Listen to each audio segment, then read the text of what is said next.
show up as that type of person if you think it's attention grabbing or you think it's whatever we've been told about culturally about what that means, want a camera on you at any given point. Um, and you would think it was just us women that are having that problem, but it's not. It's everybody, right? So yeah, so It's those are every like those little things that start yes.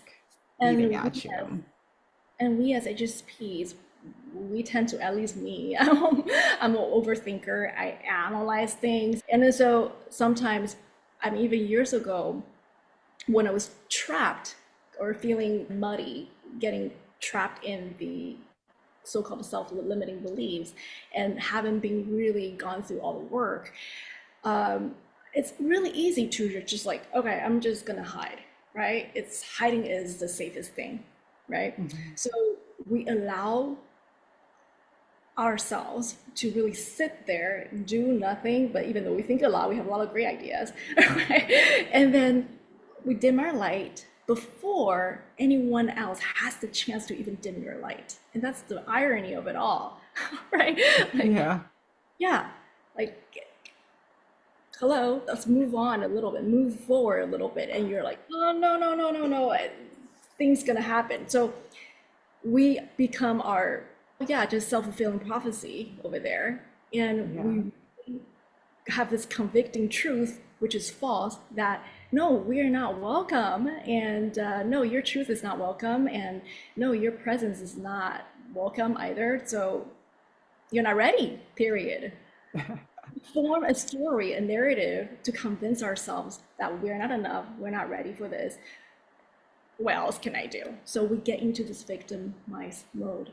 And it's a very, very dangerous place to be, especially for all of us who are in the space of healing and we want to really offer from this genuine heart space.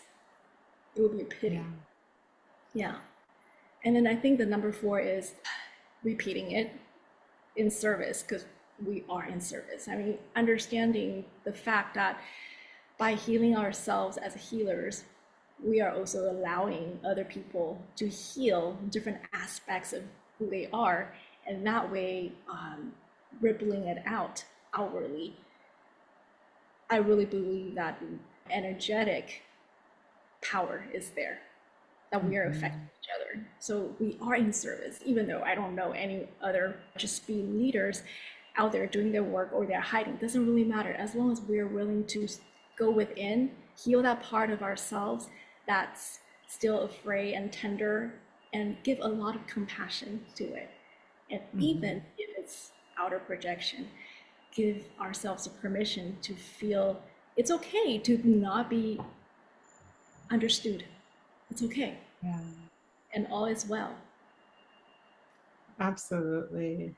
And I often confront this within myself too, because I'm just now telling, I've told like several speakers, so this is the first time I say it on the interview. But my ultimate dream is actually to have a platform in which I can spotlight people who are doing important work that may not be picked up by something that's hyper status. If you're million plus driven, or just the type of they put so much work into being seen, so they really want to be seen more than they want to do work. And I think a lot of the people that I work with are only being seen because they want to do the work, and they're like just willing to run that gauntlet if it means they get to help more people, right? Oh, Um, and so, yeah, so, and I always run this dichotomy of, okay, well, first off, I've got to be the leader that shows up and lets myself be seen more frequently. And it's something that I continue to challenge myself on, even though I also big proponent on like supporting myself so fully that I can do that.